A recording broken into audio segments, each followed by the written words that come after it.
बिस्मिल्लाहिर्रहमानिर्रहीम। My dear students, आपकी next HOD class का सिलेबस हम आपको दे रहे हैं और अब ये ऑनलाइन क्लासेस होती हैं और ये बड़ा इफ़ेक्टिव निज़ाम जा रहा है। बहुत सारे पेरेंट्स की तरफ से, स्टूडेंट्स की तरफ से हमें इसकी अप्रिसिएशन मिल रही है कि ये बहुत ही अच्छा है। और ख़ुसूसन इस सूरत में कि जब स्टूडेंट्स घरों में फ़ारिग बैठे हुए हैं और उनका वक्त ज़ाया हो रहा है, तो ये निज़ाम जो है ये उनको घर में आके किस्म का पढ़ाने वाली बात है। और इतना अच्छा कि जब चाहें पढ़ सकते हैं और जितनी दफ़ा चाहें पढ़ सकते हैं, तो इससे अच्छा और क्या होगा। हमने इसको मज़ीद इफ़ेक्टिव करने के लिए अब ये सोचा है कि इसमें हम टेस्ट भी डालेंगे। वैसे तो हमने इस साल एचओडी क्लास को मज़ीद इफ़ेक्टिव बनाने के लिए पहले से डिसाइड करके रखा है कि ये एचओडी क्लास अब 2 दिन हुआ करेगी। पहले दिन हम पिछली एचओडी क्लास में पढ़ाए गए तमाम सिलेबस का टेस्ट लेंगे और दूसरे दिन हम अगले 15 दिन का सिलेबस पढ़ाएंगे। अब जबकि आप घरों में हैं और यहाँ पे नहीं आ रहे तो टेस्ट का कोई निज़ाम नहीं समझ में आ रहा था, लेकिन अब हमने इसको बना लिया है और सोच लिया है कि इसको कैसे करना है। तो आपको फर्स्ट एचओडी में जो पढ़ाया गया था उसका टेस्ट दिया जाएगा, फिर सेकंड एचओडी का, फिर उसके बाद वाली का।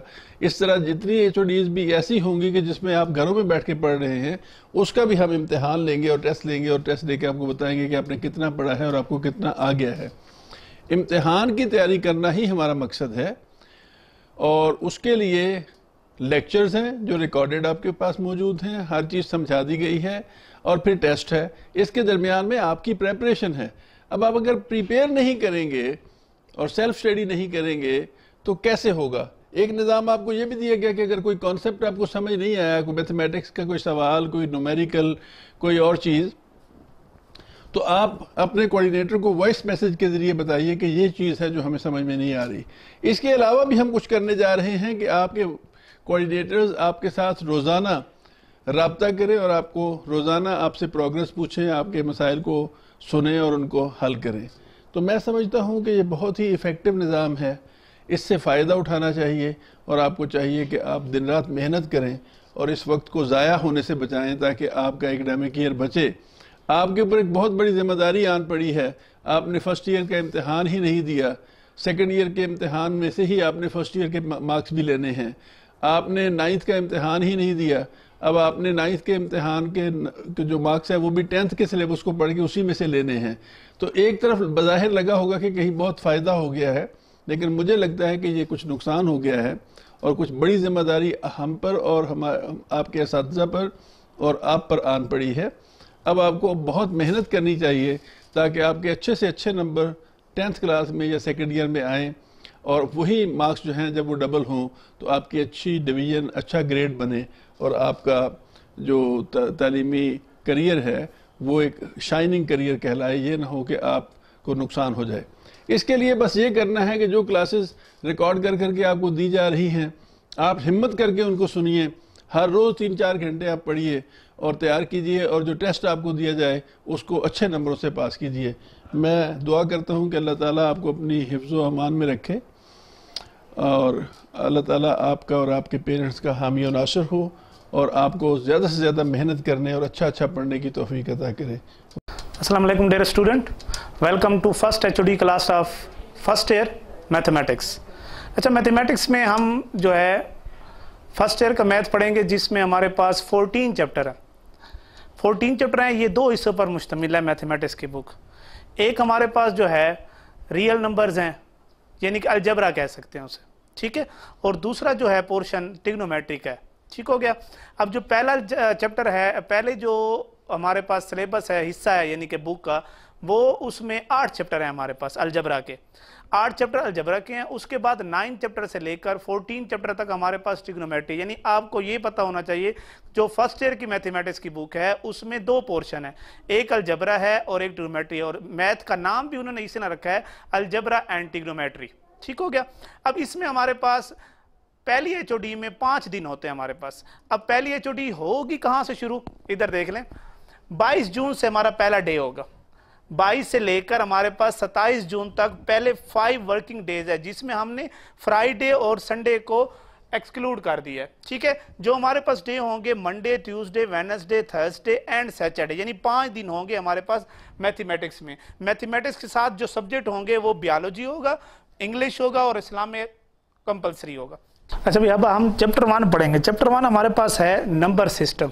अब नंबर सिस्टम में पहले क्या होता है, हमारे पास सेट्स होते हैं। नंबर सिस्टम में बहुत सारे सेट्स आ जाते हैं, यानी कि हमारे पास नेचुरल नंबर आ जाएंगे, नेचुरल नंबर का सेट आ जाएगा, होल नंबर का सेट आ जाएगा, रियल नंबर का सेट आ गया, यानी कि सारे जितने भी नंबर हैं वो हमने इसमें पढ़ने। जो आपने 10th क्लास में चैप्टर नंबर 5 में पढ़ा था, सेट वाला चैप्टर पढ़ा था, वो सेट वाला जो चैप्टर है वही नंबर सिस्टम उसे कहते हैं। देखेंगे हमारे पास डे 1 में हम पढ़ेंगे। ये देखें, मैंने डेफिनेशन पहले लिख दी है, डेफिनेशन आपको पता होगी, आपको सारा आगे आ जाएगा। ठीक हो गया। We are familiar with the following sets of numbers. ठीक है, सबसे पहले आता है एन। एन क्या कहते हैं? Set of natural numbers. अब नेचुरल नंबर्स हमने पढ़े थे चैप्टर नंबर 5 में, 10th अगर आपको याद हो, अभी रिसेंटली हुआ है, 2-3 महीने हुए हैं, उसमें हमने ये 5 चैप्टर पढ़ा था। उसमें नेचुरल नंबर कहाँ शुरू होते हैं? हमेशा 1 से शुरू होते हैं, 1 2 3 अप टू सो ऑन। ठीक है, काउंटिंग सेट इसे हम कह सकते हैं। ठीक हो गया। इसके बाद होता है होल नंबर। होल नंबर क्या कहलाते हैं? डब्ल्यू से शो करते हैं, सेट ऑफ होल नंबर्स कहते हैं। सेट ऑफ होल नंबर जो हमारे पास 0 से स्टार्ट होते हैं, 0 1 2 3 अप टू सो ऑन, जहां तक भी चल ले जाएं। इसके बाद है जी। जी को हम किससे शो करते हैं? Set of all integers. Set of all integers का मतलब क्या है? यानी कि हमारे पास जो इंटीजर्स हैं वो 0 से शुरू होते हैं, लेकिन उसमें प्लस और माइनस दोनों वैल्यू आती हैं। +1 भी आएगा, -1 भी आएगा, +2 भी आएगा, -2 भी आएगा, +3 भी आएगा, -3। इसी तरह आगे चलते जाएं तो ये हमारे पास प्लस की वैल्यू भी आएंगी, माइनस की वैल्यू। इसको क्या कहते हैं? Set of all integers. Q. Q क्या है? हमारे पास set of rational number. Rational number हमने पढ़ा था। रेशनल नंबर क्या होते हैं? जो हमारे पास फ्रैक्शन की फॉर्म में होते हैं, P ओवर Q की फॉर्म में होते हैं। ठीक है, P मीन प्राइम नंबर और Q मतलब क्या होता है? हमारे पास जो हमारे पास Q में वैल्यू हमारे पास आती है, रेशनल नंबर होते हैं 1 2 3 अप टू सो ऑन, जो भी है, लेकिन उसमें not equal to Q not equal to 0 का मतलब क्या है? अगर Q 0 हो जाए तो ये जो सेट होगा अनडिफाइन होगा। इसलिए उसने कंडीशन में ये बता दिया है कि Q जो है वो नॉट इक्वल टू 0 है, यानी Q की वैल्यू 1 से शुरू होगी, 1 होगा, 2 होगा, 3 होगा, 4 होगा। तो इस तरह यानी 5 ओवर 4 लिखा आ जाए, 3 ओवर 6 लिखा हुआ आ जाए, तो ये हमारे पास क्या कहलाते हैं? रेशनल नंबर कहलाते हैं। ठीक है, ये जो है हमारे पास ये जो लिखा हुआ है, इस साइन को हम क्या कहते हैं? ये हमने 5 चैप्टर में पढ़ा था। इस साइन को हम कहते हैं स्टैंड फॉर एंड, इसको हम एंड कहते हैं। ठीक हो गया। Q prime irrational number. Irrational number वो होते हैं, ये आगे हम डेफिनेशन ही पढ़ेंगे रेशनल और इर्रेशनल की। इर्रेशनल नंबर हमारे पास वो होते हैं जो अंडर रूट की फॉर्म में आ जाएं। अंडर रूट की फॉर्म में वो होते हैं जिसमें हमारे पास अगर पाई की वैल्यू है, पाई की वैल्यू हम लिखते हैं 0.314783467। ठीक है, इसी तरह यानी कि पॉइंट के बाद वैल्यू चलती जाए आगे, तो उसको इर्रेशनल नंबर कहते हैं। ठीक है, is not a perfect square. ये परफेक्ट स्क्वायर भी ना हो। अगर जब भी परफेक्ट स्क्वायर स्क्वायर रूट के ऊपर आ जाए तो स्क्वायर और स्क्वायर रूट कैंसिल हो जाते हैं, तो वो हमारे पास रियल नंबर बन जाते हैं। तो ये तो रियल है नहीं, ये इर्रेशनल, इसलिए आगे लिखा हुआ है कंडीशन में is not a perfect square, ये परफेक्ट स्क्वायर नहीं होगा। अच्छा, आर क्या होता है? Set of all real numbers. अब रियल नंबर कौन से होता है? जिसमें रेशनल नंबर भी आते हैं, इर्रेशनल नंबर भी आते हैं। यानी रियल नंबर हम कह सकते हैं 1 2 3 अप टू। अब 1 और 2 है, 1 और 2 के दरमियान जितनी भी वैल्यू आएंगी, यानी आगे 1.1 आएगा, 1.2 आएगा, 1.001 आएगा, 1.01 आएगा, 2.1, इस तरह बीच में जितनी भी वैल्यू आएंगी वो रियल कहलाएंगी, क्योंकि रेशनल और इर्रेशनल, रेशनल मीन जो डिवाइड में वैल्यू डिवाइड होगी तो पॉइंट भी होगा, इर्रेशनल में भी अंडररूट की वैल्यू अंडररूट में भी पॉइंट आएगा। तो यानी कि पॉइंट की वैल्यू बीच में शामिल कर लें तो रियल नंबर वो कहलाते हैं। ठीक हो गया। ये तो हमारे पास सेट थे, सेट की नोटेशन भी थी और सेट को किससे शो करते हैं और सेट में कौन कौन सी चीजें आती हैं वो मैंने बता दी। आपने 5 चैप्टर में पढ़ा दिया था, मैंने आपको पढ़ा दिया था 5 चैप्टर में 10th के। ठीक है, अब ये जो आगे चीजें आ रही हैं, decimal representation of rational and irrational number. अब रेशनल और इर्रेशनल में जो डेसिमल रिप्रेजेंटेशन होती है वो क्या चीज होती है? ये अगर आपको याद हो तो चैप्टर 9th क्लास के चैप्टर नंबर 2 में एक्सरसाइज 2.1 में ये था कि रेशनल और इर्रेशनल नंबर बताएं कि वो क्या होते हैं। अब रेशनल और इर्रेशनल नंबर में सबसे पहले हमारे पास क्या आता है? Terminating decimal. टर्मिनेटिंग डेसिमल क्या होते हैं? टर्मिनेटिंग डेसिमल का मतलब ये होता है a decimal which has only a finite number. Finite number कौन से होते हैं? कि जिसकी हमें जो बाउंड्री है वो मालूम होती है। Of a decimal place is called terminating decimal. For example देखो 202.04 इक्वल टू 0.00415 या 100 या 1236 एटसेट्रा। ठीक हो गया। इसका मतलब क्या है, देखिए इसकी बाउंड्री पता है 202.04, इसके आगे कुछ नहीं है। इस तरह अगर ये है 0.00415 यानी कि पूरा ये डिवाइड हो गया है, किसी भी वैल्यू को अगर डिवाइड करें तो फुल वो डिवाइड हो जाए तो उसको हम क्या कहते हैं, टर्मिनेटिंग डेसिमल। ठीक है, ये 1000 है, ये पे फुल डिवाइड हो गया होगा 1236। अब since every terminating decimal can be converted into common fraction, तो जो भी टर्मिनेटिंग डेसिमल होंगे उसको हम कॉमन फ्रैक्शन में भी कन्वर्ट कर सकते हैं। Therefore it is a rational number. इसको हम क्या कहते हैं, रेशनल नंबर कहेंगे। जो डेसिमल डायरेक्ट कॉमन फ्रैक्शन में चेंज हो जाते हों तो उसको हम क्या कहेंगे, रेशनल नंबर कहेंगे। ठीक हो गया। नेक्स्ट पे चलते हैं। फॉर एग्जांपल, बहुत ही इंपॉर्टेंट एग्जांपल है ये दोनों जो पहले करा रहा हूं, under root prove that under root 2 is an irrational number. इसके बाद है prove that under root 3 is a rational number. ये दोनों एग्जांपल जो हैं बहुत ही इंपॉर्टेंट हैं, ये 3 से 4 बार पेपर में, बोर्ड के पेपर में आ चुके। ये आपकी बुक में पेज नंबर 2 पे है। ये under root 2 is a rational number page number 2 पे है, under root 3 is a rational number ये पेज नंबर 3 पे चैप्टर नंबर 1 के। ठीक हो गया। अब सपोज कहते हैं, अब अंडर रूट 2 देखो, जब पहले मैंने इरेशनल की डेफिनेशन बताई थी उसमें मैंने ये बताया था जो भी अंडर रूट की फॉर्म में जो भी वैल्यू आ जाए, कोई भी है अंडर रूट की वैल्यू में, लेकिन उसका अंडर रूट परफेक्ट स्क्वायर ना हो। अगर मैं इधर लिखूं 4 तो 4 तो परफेक्ट स्क्वायर है, अगर लिखूं 5 तो वो परफेक्ट नहीं है, तो उसको हम इर्रेशनल कहेंगे। जो परफेक्ट स्क्वायर ना हो अंडर रूट की फॉर्म में उसको इर्रेशनल कहेंगे। अब वो कहते हैं इसको प्रूव करके बताएं कि ये वाकई ही इर्रेशनल है। Suppose under root 2 is a rational, हम सपोज करते हैं, उसने तो कहा था ना कि under root 2 is a rational number, हम सपोज कर देते हैं कि ये रेशनल नंबर इर्रेशनल नहीं है, तो आगे चलकर हमारी जो सपोजिशन रेशनल वाली है वो रॉन्ग हो जाएगी, तो ऑटोमेटिकली ये इर्रेशनल होगा। जब रेशनल रॉन्ग हो जाएगी तो ऑटोमेटिकली वो उलट हो जाएगा, यानी इर्रेशनल हो जाएगा। अब देखें क्या होता है आगे। Then under root 2 is P over Q form, क्योंकि रेशनल नंबर क्या होता है, पी ओवर क्यू की फॉर्म में होता है। Where P and Q belong to Z, यानी इंटीजर्स हैं P and Q not equal to 0। Integers तो हैं लेकिन क्यू की वैल्यू 0 नहीं हो, क्योंकि इंटीजर्स में 0 तो आता है, लेकिन वो कहता है क्यू की वैल्यू 0 ना हो, यानी 0 के अलावा 1 हो, 2 हो, 3 हो, -1 हो, -2 हो, -3 हो, जो भी हो 0 के अलावा हो। ठीक है। And suppose that P and Q have no common divisor other than 1, यानी अगर P ओवर Q की फॉर्म भी है और वो 1 के अलावा और किसी टेबल पे डिवाइड ना होते हों तो उसको हम रेशनल कहेंगे। ये भी बात याद रखिएगा कि जब भी हम रेशनल नंबर की बात करते हैं तो P ओवर Q की फॉर्म आएगी तो वो 1 के अलावा किसी और टेबल पे डिवाइड ना हो, तो यानी अगर मैं लिखता हूं 1 ओवर 2 तो 1 ओवर 2 क्या है, 1 भी 1 पे डिवाइड होता है, 2 भी 1 पे डिवाइड होता है और किसी पे डिवाइड नहीं। अगर मैं इधर लिखूं 7 ओवर 3, 7 ओवर 3 लिखूं तो 7 पे कोई टेबल नहीं जाता है, 1 पे 1 वाला टेबल जाता है, 3 पर भी कोई नहीं जाता है 1 वाला, तो दोनों डिविजिबल क्या है, 1 पे डिविजिबल है और किसी पे डिवाइजिबल नहीं है, यानी 7 ओवर 3 क्या होगा, रेशनल नंबर होगा। अब देखें अगर अदर देन 1 है तो under root 3 is equal to P over Q, Q not equal to 0। Squaring both side, अगर दोनों तरफ स्क्वेयर ले लें तो इधर स्क्वेयर लें तो अंडर रूट कैंसिल हो जाएगा, ये 2 हो जाएगा, इधर स्क्वेयर लें तो P square over Q square हो जाएगा। अब मैं क्यू स्क्वेयर डिवाइड में है, इक्वल को उस तरफ ले जाऊं तो 2q square is equal to P square, यानी पी स्क्वेयर किसके इक्वल हो जाएगा, 2q स्क्वेयर के इक्वल। अगर अब इधर देखें, अब 2 आ गया 2q स्क्वेयर और ये पी स्क्वेयर आ गया, अगर मैं इसको 2 पे डिवाइड करूं तो ये 2 कैंसिल हो जाएगा, यानी 2 पे डिविजिबल है कि नहीं है, यानी पी स्क्वेयर जो है एज डिविजिबल बाय 2 पे डिविजिबल है। क्यों डिविजिबल, क्योंकि इधर 2 आया हुआ है। अब अगर स्क्वेयर डिविजिबल है 2 पे तो स्क्वेयर खत्म कर लें तो वो भी डिविजिबल होगा।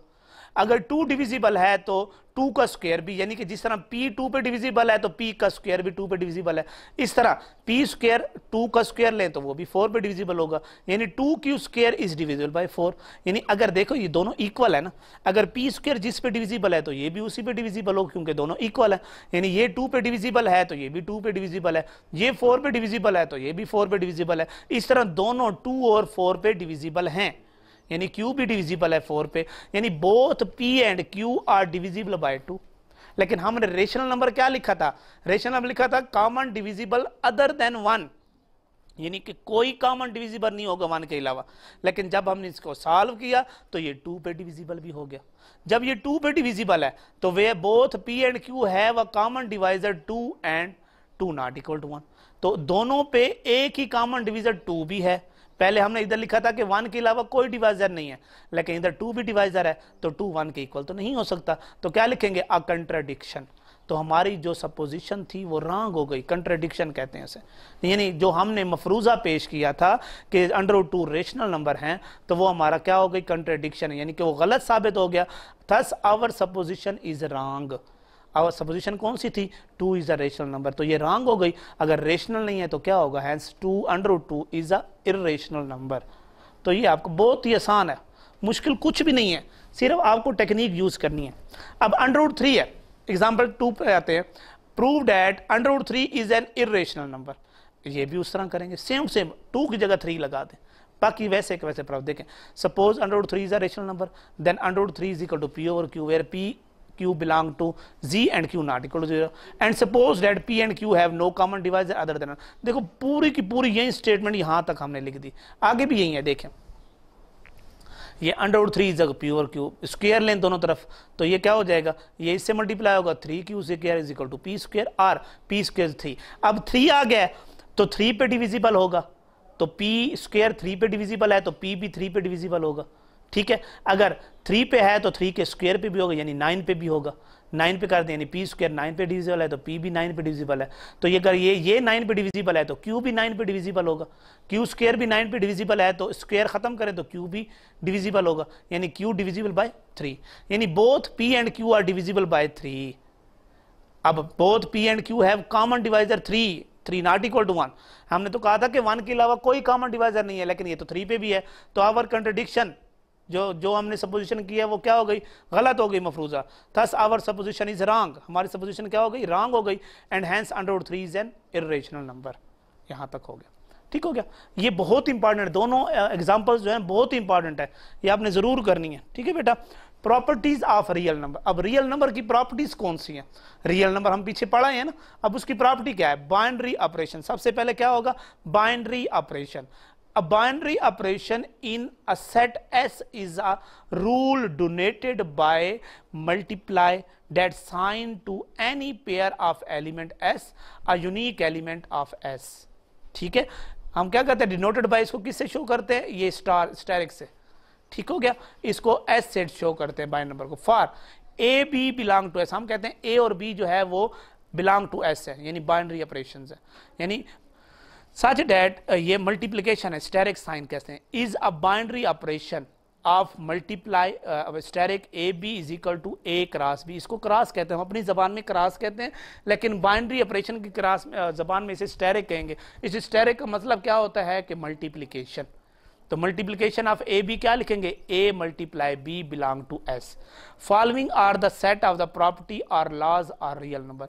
अब आगे हम इसकी प्रॉपर्टी बताएंगे, कौन कौन सी प्रॉपर्टी इसमें आते हैं।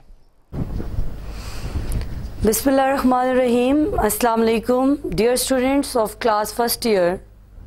Welcome to your new class first year and welcome to college section. आप स्कूल सेक्शन से प्रमोट होकर कॉलेज सेक्शन में आ चुके हैं और आपको पता है कि फर्स्ट ईयर में आपको उन सब्जेक्ट्स का इंतखाब करना है जो आपका फ्यूचर इंटरेस्ट भी है, और फ्यूचर में जाके आपने जिस फील्ड में एक्सेल करना है तो आपने उन सब्जेक्ट्स का इंतखाब करना है।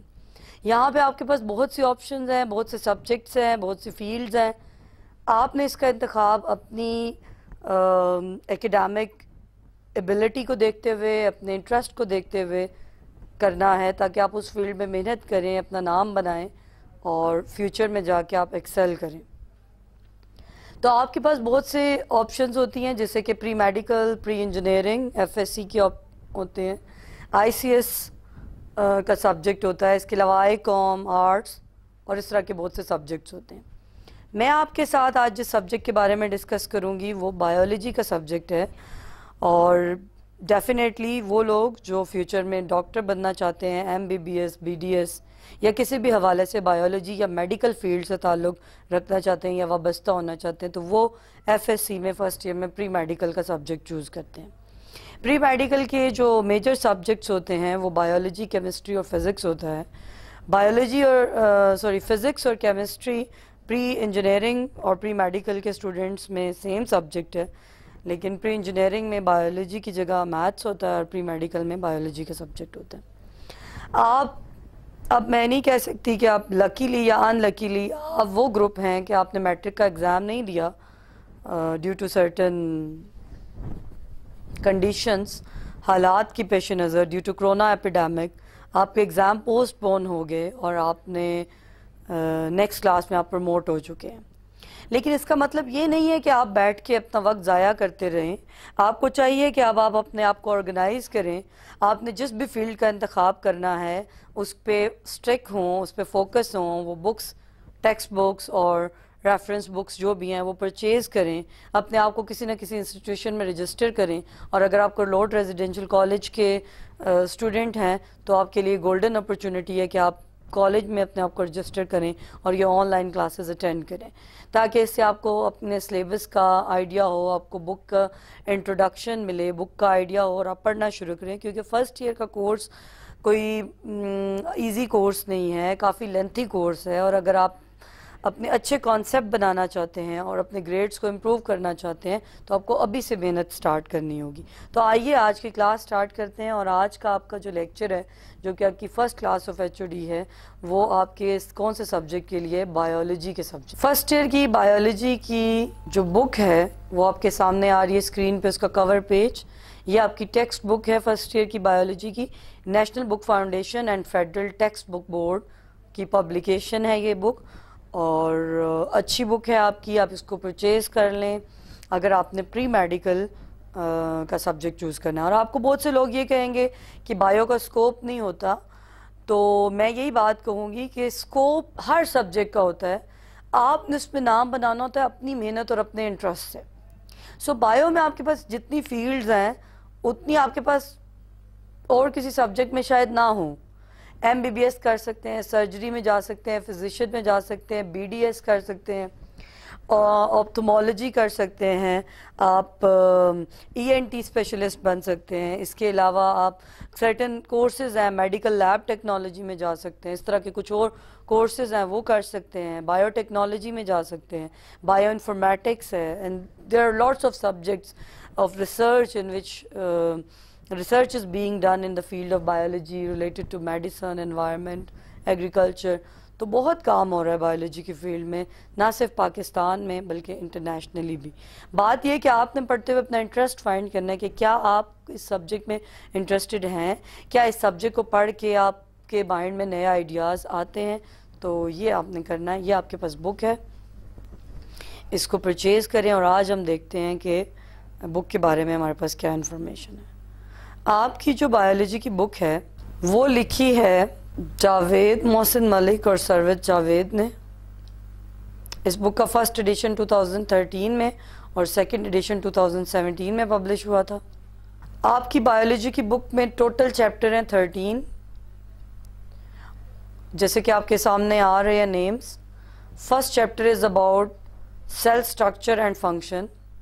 जो फर्स्ट 4 चैप्टर्स हैं वो सेल बायोलॉजी के सेक्शन को कवर कर रहे हैं, जिसमें कौन कौन से पोर्शंस हैं? Cell structure and function, biomolecules, enzymes and bioenergetics. ये फर्स्ट 4 सेल बायोलॉजी की ब्रांच से लिए गए हैं। नेक्स्ट चैप्टर्स जो हैं वो 9 चैप्टर्स तक। नेक्स्ट हमारे पास 5 चैप्टर्स हैं। ये बायोडाइवर्सिटी का पोर्शन है, वैरायटी ऑफ लाइफ, जिसमें चैप्टर 5 ए सेलुलर लाइफ है। This chapter is about viruses. Chapter 6 is about prokaryotes, kingdom Monera. Chapter 7 is about protists and fungi. Chapter 8 is about diversity among plants. And Chapter 9 is about diversity among animals. तो Chapter 8 में हम plants की diversity discuss करते हैं कि कितनी तरह के plants हैं, और Chapter 9 में हम animal diversity को study करते हैं कि animals की कितनी हमारे पास groups और सब groups हैं। उसके बाद जो हमारे पास chapters हैं वो आपके पास 4 चैप्टर्स हैं, और ये आपके पास सेक्शन है लाइफ प्रोसेसेस का।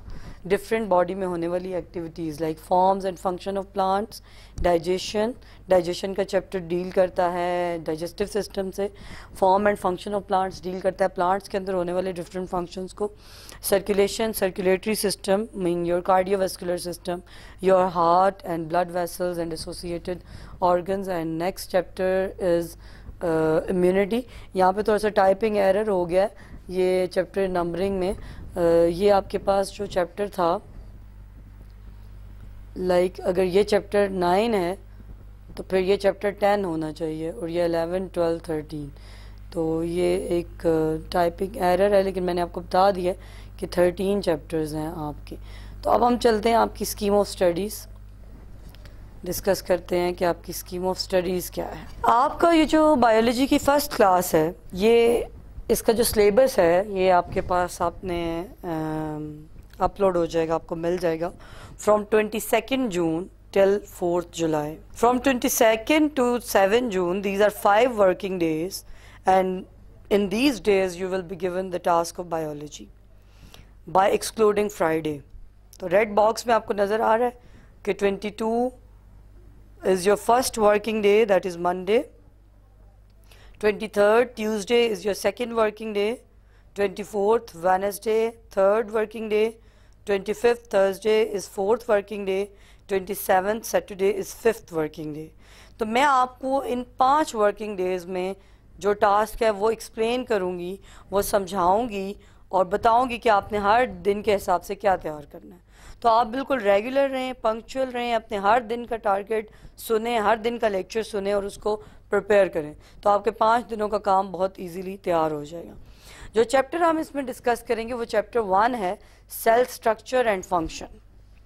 इसमें हम सेल के बारे में पढ़ेंगे और सेल ऑर्गेनल्स के बारे में पढ़ेंगे। आपके पास जो चैप्टर 1 है उसके मेजर टॉपिक्स हैं techniques used in cell biology and about certain organelles like cell wall and plasma membrane, cytoplasm and organelles, endoplasmic reticulum, ribosome, Golgi complex, lysosome, peroxisome, glyoxysome, vacuole. इसके अलावा हमारे पास जो है वो न्यूक्लियस भी मौजूद है।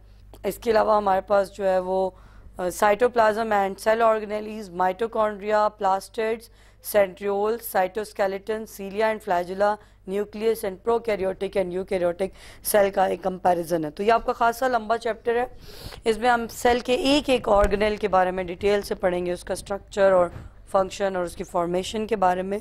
तो ये जितने भी ऑर्गेनल्स हमने पढ़ने हैं उसके नेम्स आ गए। पहला टॉपिक सेल की टेक्निक्स के बारे में। मैं पहले ऑर्गेनल्स पढ़ाती हूँ और उसके बाद मैं टेक्निक्स समझाती हूँ। So now going to start your lecture, and with the task of day 1 we are going to start chapter 1, which is about cell structure and function.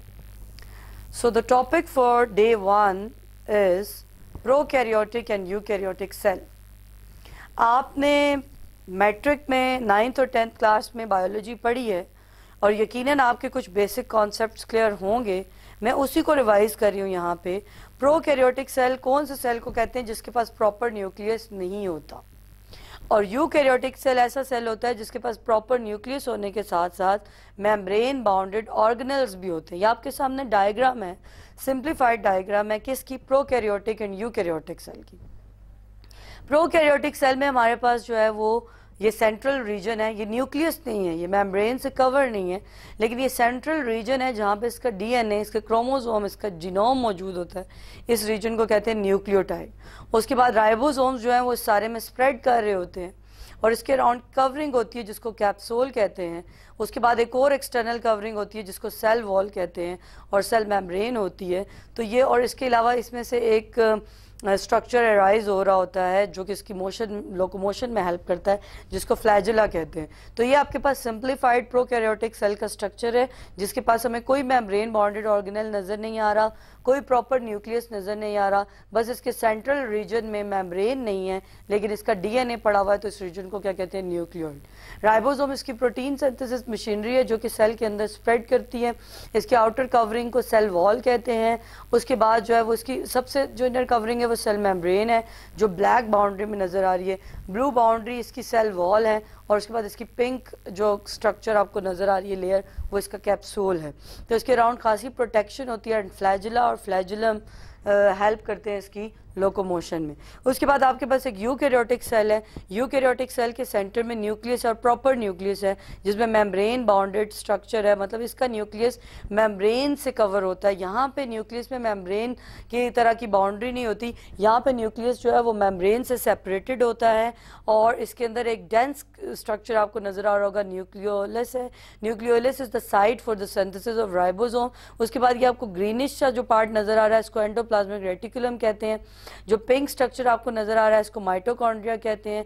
इसके अलावा जो है वो राइबोसोम्स है। अभी ये सिंपल स्ट्रक्चर है, अगली डायग्राम में मैं आपको इसका कॉम्प्लेक्स स्ट्रक्चर बता रही हूँ, लेकिन इस स्लाइड से सिर्फ आपको ये आइडिया देना था कि प्रोकैरियोट्स जो है उनके पास न्यूक्लियस नहीं होता और यूकैरियोट्स के पास प्रॉपर न्यूक्लियस और प्रॉपर मेम्ब्रेन बाउंडेड ऑर्गेनेल्स होते हैं। अब आपके सामने ये एक डिटेल डायग्राम है एनिमल सेल की, because prokaryotic cell is further divided into animal cell and plant cell. तो अब आपके पास ये एक एनिमल सेल की कलर डायग्राम है जिसके उसके तमाम ऑर्गेनल्स को दिखाया गया। तो मैं स्टार्ट करूंगी इसके सेंट्रल पार्ट से जिसको न्यूक्लियस कहते हैं, और ये न्यूक्लियस की कवरिंग है that is called nuclear membrane. और न्यूक्लियस के अंदर आपको एक डार्क पर्पलिश सा स्ट्रक्चर नजर आ रहा है जिसको क्या कहते हैं, न्यूक्लियोलस। न्यूक्लियर मेम्ब्रेन में आपको पोर्स नजर आ रहे हैं, because with the help of these pores materials can go into the nucleus and can come out of the nucleus। और उसके बाद ये आपको जो folded membrane structure nucleus के साथ नजर आ रहा है इसको endoplasmic reticulum कहते हैं। This structure is called endoplasmic reticulum। उसके बाद ये जो है ये माइटोकॉन्ड्रिया जैसे लेबलिंग हुई है। there are single membrane bounded structure which are called ribosome. इसी तरह लाइसोसोम भी होता है, इनके अंदर एंजाइम्स होते हैं जो सेल के अंदर मेटाबॉलिक एक्टिविटीज़ को कंट्रोल करते हैं। Outermost boundary of the cell is called plasma membrane. और इसके अलावा जो डीएनए है उसके अंदर आपको क्रोमेटिन नजर आएगा, तो सॉरी न्यूक्लियस के अंदर क्रोमेटिन नजर आएगा which is composed of DNA and proteins. तो आप समझ रहे हैं स्ट्रक्चर्स को वन बाय वन जो मैं चीज़ें आपको एक्सप्लेन कर रही हूँ। ये जो है ये न्यूक्लियस का हिस्सा है। इसके अलावा यहाँ पे ये रफ एंडोप्लाज्मिक रेटिकुलम है, ये स्मूथ एंडोप्लाज्मिक रेटिकुलम है, ये बहुत से माइटोकॉन्ड्रिया नजर आ रहे हैं। उसके अलावा जो है ये स्ट्रक्चर देखें, सिंगल मेम्ब्रेन और उसके अंदर डाइजेस्टिव एंजाइम्स हैं, इनको लाइसोसोम कहते हैं।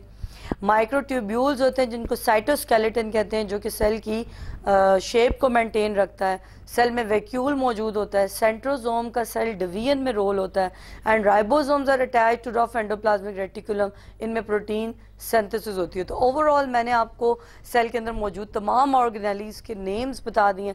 यहाँ पे एक और हमें मेम्ब्रेन फोल्डेड स्ट्रक्चर नजर आ रहा है जिसको क्या कहते हैं, गोल्जी कॉम्प्लेक्स और गोल्जी वेसिकल।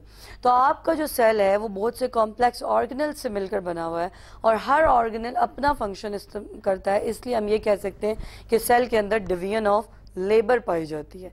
सेल के अंदर जो है वो ऑर्गेनलीज ने अपने काम बांटे हुए हैं। सेल के अंदर डिवीजन ऑफ लेबर है, ऑर्गेनलीज ने अपने काम बांटे हुए हैं। और अब आपने क्या करना है, ये डायग्राम आपके सामने है, ये मैंने नेट से डायग्राम जो है वो सिलेक्ट की है, लेकिन आपकी बुक में भी डायग्राम ड्रॉ हुई है। तो आपने क्या काम करना है कि आपने एनिमल सेल की डायग्राम ड्रॉ करनी है। आज का टास्क आपका ये भी है, आप अपना एक रजिस्टर लें, उसमें बायोलॉजी का पोर्शन बनाएं और जो जो काम मैं जिस दिन बताऊं आपने उस पोर्शन पे करना है। तो आपको मैं साथ बता रही हूँ कि आप यहाँ पे रुकेंगे, यहाँ से आगे आपने लेक्चर नहीं सुनना। आप पहले अपनी बुक पे से ये एनिमल स्ट्रक्चर की डायग्राम ड्रॉ करेंगे, तमाम ऑर्गेनल्स को ड्रॉ करने के बाद लेबल करेंगे, तो आपको अच्छे तरीके से पता होगा कि जो है वो आपको अच्छे तरीके से पता होगा कि जो है वो क्या है, सेल का स्ट्रक्चर क्या है और सेल का फंक्शन क्या है। उसके बाद आपके पास एक और सेल है, प्लांट सेल, और ये एक और बहुत अच्छी और बहुत क्लियर इमेज है जो कि इसको एक्सप्लेन कर रहा है प्लांट सेल को। प्लांट सेल में अगर आप देखें तो आपको जो आउटर मोस्ट कवरिंग नजर आती है, आपको पहले से पता है, that is cell wall. Cell wall animal cell में प्रेजेंट नहीं होती। Outermost covering of plant cell is cell wall. Cell wall के बाद उसके अंदर जो है वो क्या मौजूद होती है, सेल मेम्ब्रेन। तो प्लांट सेल के पास दो कवरिंग मौजूद होती है, cell membrane and cell wall.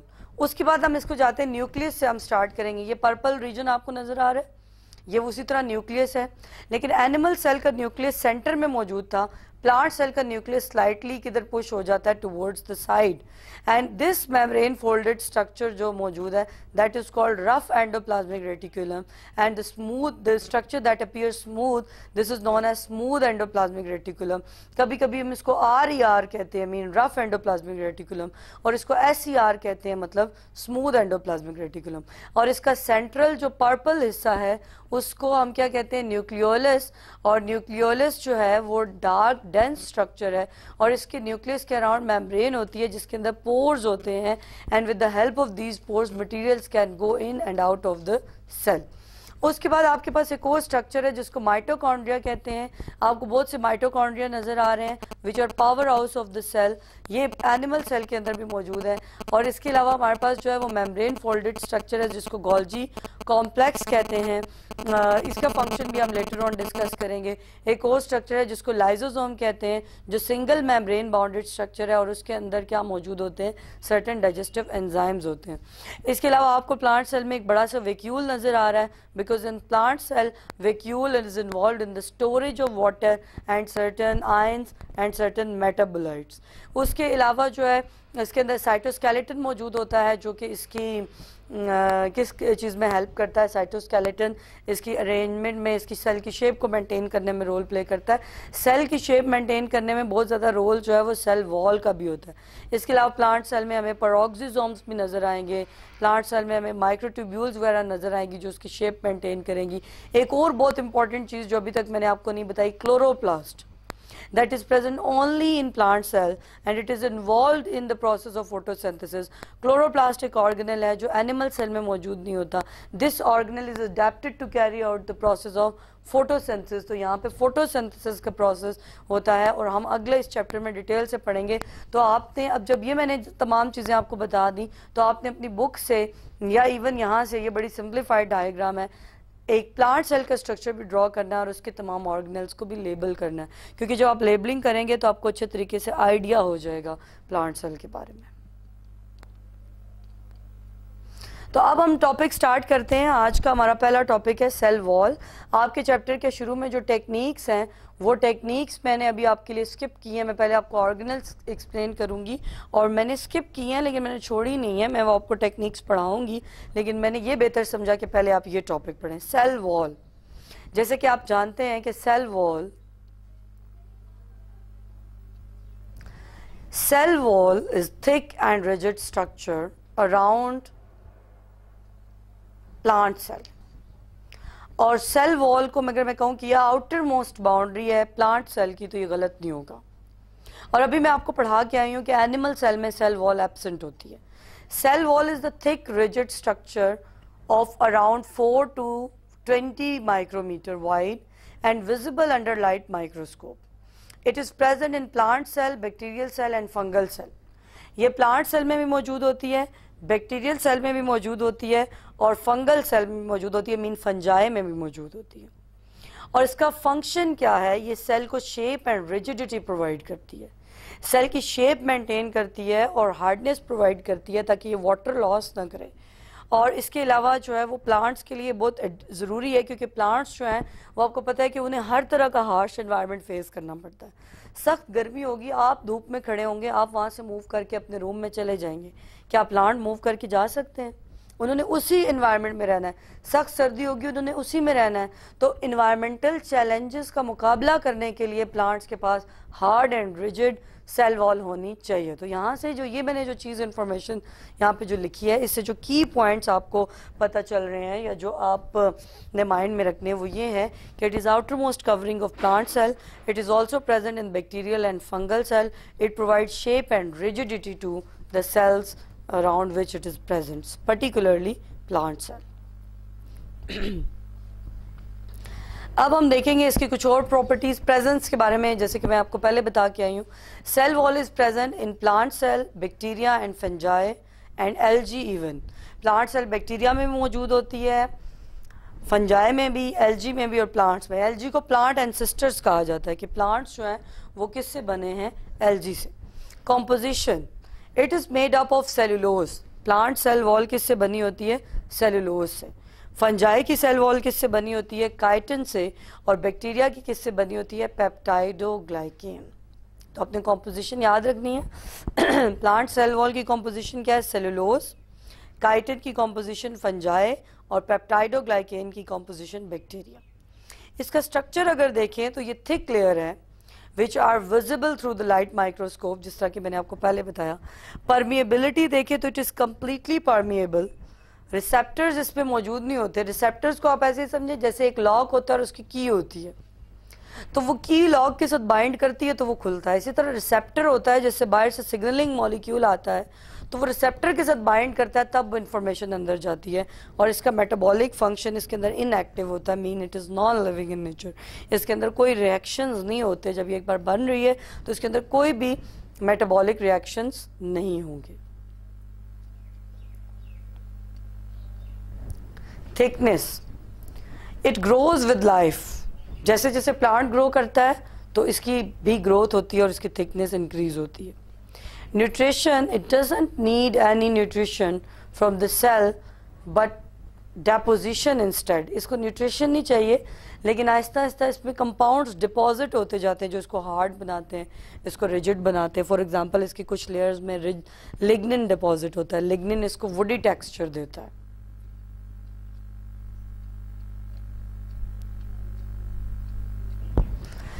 Cell wall provide rigidity to the cell, protect the cell from external shock and other mechanical forces.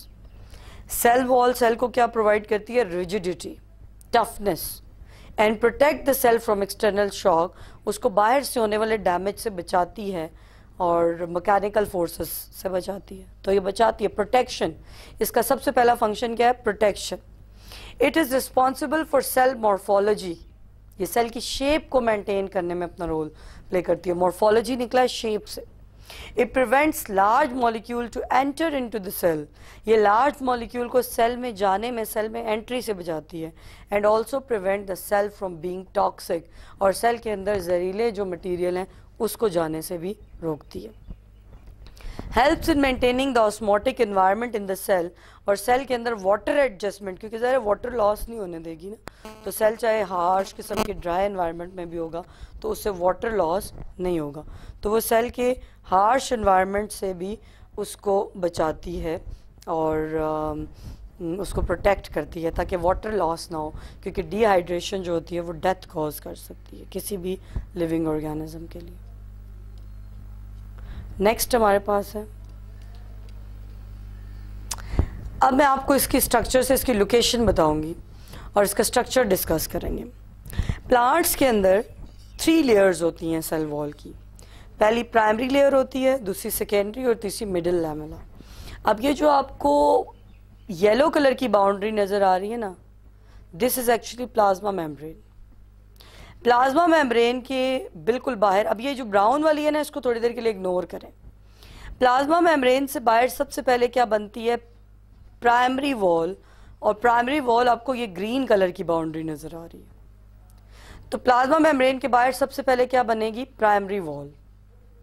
जब प्राइमरी वॉल कंप्लीटली बन जाएगी तो उसके बाद उसके दरमियान में सेकेंडरी वॉल बनेगी। मतलब ये जो ब्राउन वाली लेयर है ना, ये पहले नहीं आई। पहले येलो के अराउंड कौन सी लेयर बनी है? ग्रीन वाली लेयर बनी है, जिसको क्या कहते हैं? Primary layer. जब प्राइमरी लेयर कंप्लीटली बन गई है तो उसके बाद ये कौन सी लेयर बनी है? ब्राउन लेयर, जिसको क्या कहते हैं? Secondary wall. तो पहले प्राइमरी वॉल बनती है, जब वो कंप्लीट होती है तो उसके बाद सेकेंडरी वॉल बनती है। लेकिन सेकेंडरी वॉल किसके दरमियान बनती है? प्लाज्मा मेम्ब्रेन और सेल वॉल। तो मैं ये कह सकती हूँ कि सबसे पहले बनने वाली लेयर प्राइमरी लेयर है और वो किसके के अराउंड बनती है? प्लाज्मा मेम्ब्रेन के अराउंड। और उसके बाद प्लाज्मा मेम्ब्रेन और जो हमारे पास प्राइमरी वॉल है उसके दरमियान में सेकेंडरी वॉल बनती है। अब ये 3 सेल्स है ना, और सेल्स के दरमियान की ये जो स्पेस है जो आपको नजर, इसको मिडल लैमेला कहते हैं। ये एडजेसेंट सेल्स को आपस में जोड़ के रखती है और इसके अंदर जेली लाइक सब्सटेंसेस होते हैं ताकि ये सेल्स आपस में जुड़े रहें। तो ये एक सिंप्लीफाइड डायग्राम है जो आपको किसका आइडिया देगी? सेल वॉल का। Primary cell wall is a true wall and developed in newly growing cell. जब सेल ग्रो करता है तो उसमें सबसे पहले जो वॉल बनती है वो प्राइमरी वॉल है, जैसे कि मैंने आपको बताया। Each cell produces a primary wall. The primary cell wall is present inner to the middle lamella. अभी मैं आपको पिछली डायग्राम देखें, हम वो इस तरह बता रहे हैं ना, लेकिन मैंने तो आपको उसकी फॉर्मेशन बताई. पिछली डायग्राम देखें, मिडल लैमेला है, जब स्ट्रक्चर बन जाता है तो पहले मिडल लैमेला है, मिडल लैमेला के बाद प्राइमरी वॉल है, प्राइमरी के बाद अंदर की तरफ सेकेंडरी, और सेकेंडरी के बाद प्लाज्मा मेम्ब्रेन है. लेकिन इसकी फॉर्मेशन तो यूं नहीं हुई ना. प्लाज्मा मेम्ब्रेन के बाद सबसे पहले किसकी फॉर्मेशन हुई है? प्राइमरी की. फिर उसके बाद किसकी फॉर्मेशन हुई है? सेकेंडरी की. और डिफरेंट सेल्स के दरमियान जो स्पेसेस हैं उसको क्या कहते हैं? Middle lamella. तो सबसे पहले कौन बनती है? Primary wall. और प्राइमरी वॉल जो है वो किधर प्रेजेंट है? प्राइमरी सेल वॉल जो है वो न्यू है, न्यू ग्रोइंग सेल में डेवलप करती है. Each cell produces the primary cell wall. Primary cell wall is present inner to the middle lamella. Primary cell wall is thin and slightly flexible. अब देखिए इसकी नेचर क्या है कि ये थिन भी है और इसमें फ्लेक्सिबिलिटी भी है. अब आपने अंडरलाइन, अगर आप बुक साथ खोल के रखी हुई है तो आप इसको अंडरलाइन करें बुक पे कि इसकी कॉम्पोजिशन क्या है. It is composed of cellular microfibrils. Cellulose fibre से ये बनी हुई है और एडिशनली इसके अंदर हेमी सेलुलोज और पैक्टिन होता है. तो अगर प्राइमरी सेल वॉल की अगर आप कॉम्पोजिशन देखें तो ये किन किन चीज़ों से बनी हुई है? सेलुलोज, हेमी सेलुलोज और पैक्टिन. और इनकी क्रिस क्रॉस अरेंजमेंट होती है. जैसे आप स्टिक लें और उनको क्रिस क्रॉस अरेंजमेंट में अरेंज कर लें. This feature give the cell great strength. ये सेल को स्ट्रेंथ देता है. And primary cell wall is adapted to growth. The wall stretches practically and irreversibly. तो ये इसको इसके अंदर ग्रो करने की एबिलिटी है, इस वजह से इसके अंदर फ्लेक्सिबिलिटी है. इस स्लाइड में जो भी पॉइंट्स हैं मैं उनको दोबारा सम अप कर रही हूँ कि ये न्यू ग्रोइंग है प्राइमरी वॉल. ये सबसे पहले बनती है, ये मिडल लैमेला से अंदर की साइड पर प्रेजेंट होती है. ये सेलुलोज माइक्रोफाइब्रिल से बनी हुई है जो कि क्रिस क्रॉस अरेंजमेंट है. सेलुलोज के अलावा इसमें हेमी सेलुलोज और पैक्टिन मौजूद है. हेमी सेलुलोज सेलुलोज की फैमिली से ताल्लुक़ रखता है और ये ग्रोथ की एबिलिटी रखती है और इसके अंदर फ्लेक्सिबिलिटी है और जो कि इसको ग्रो करने के काबिल बनाती है. Secondary cell wall is form between the primary cell wall and the plasma membrane. Secondary cell wall किसके दरमियान मौजूद होती है? प्राइमरी और प्लाज्मा मेम्ब्रेन. ये मैं आपको बता के आई हूँ. अगर हम इसकी, ये डेड होती है. सेकेंडरी सेल वॉल जो है वो प्रोवाइड सपोर्ट. ये सपोर्ट तो प्रोवाइड करती है. जो दरख्त इतने सीधे खड़े होते हैं, इतनी ज़्यादा तूफान आते हैं, हवा आती है और ये दरख्त गिरते नहीं हैं, टूटते नहीं हैं, तो इनको जो सपोर्ट मिलती है वो किसकी वजह से मिलती है? Secondary cell wall. Secondary cell wall develops only when the cell has reached maximum size. ये सिर्फ उस वक्त डेवलप होगी जब सेल का साइज ज़्यादा होगा.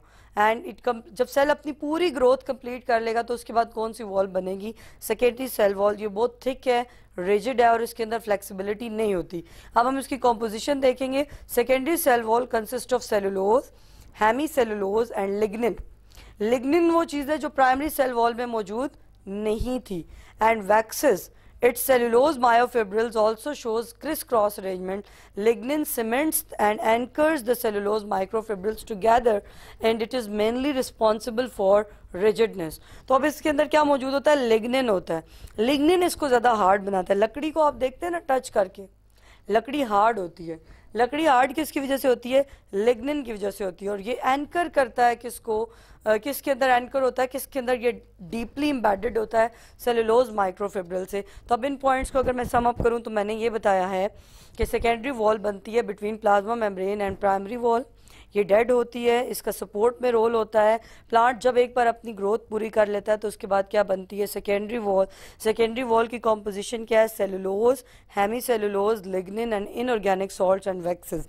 इसको आपने अंडरलाइन करना है. और इसकी इसी कॉम्पोजिशन की वजह से ये हार्ड है, रिजिड है, डेड है, जो कि प्रॉपर्टीज प्राइमरी वॉल के अंदर मौजूद नहीं है.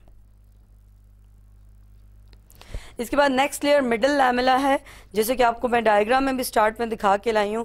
मिडल लैमेला जो है वो एडजेसेंट सेल्स को आपस में जोड़ के रखती है.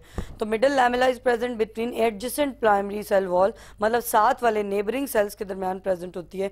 It composed of sticky and gel like magnesium and calcium salt.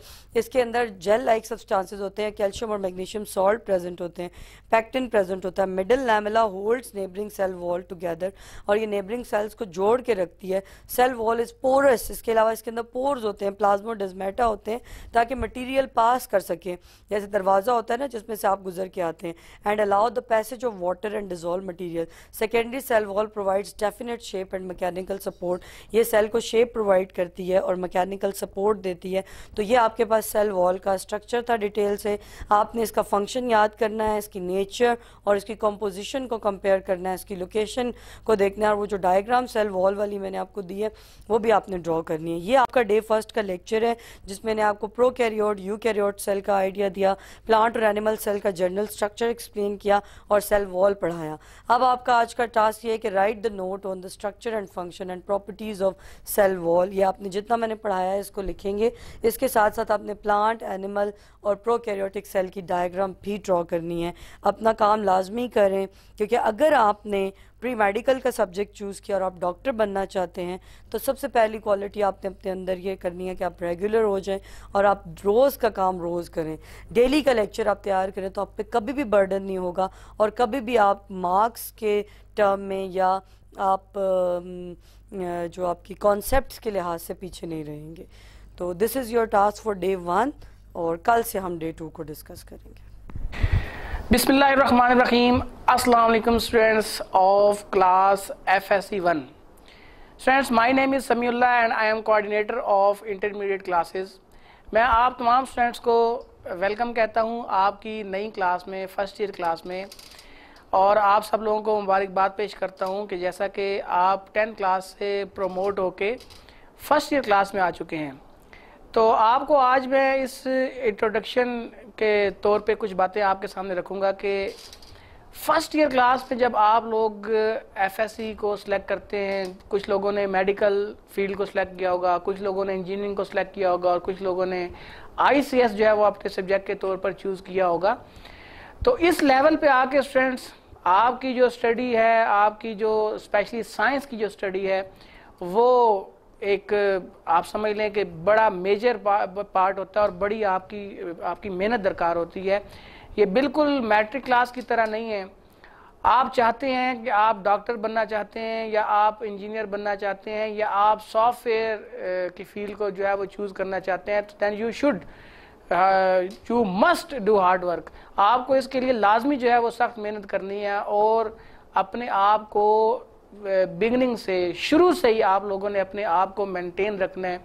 अपनी स्टडीज़ के पॉइंट ऑफ व्यू से अपने आप को लूज़ नहीं करना। स्पेशली जो आपके साइंसेस हैं, आपकी जो साइंसेस हैं वो आपका इस लेवल पे आपका ये जो फंडामेंटल है आपकी, यही आपकी थ्रू आउट आगे चलेगी।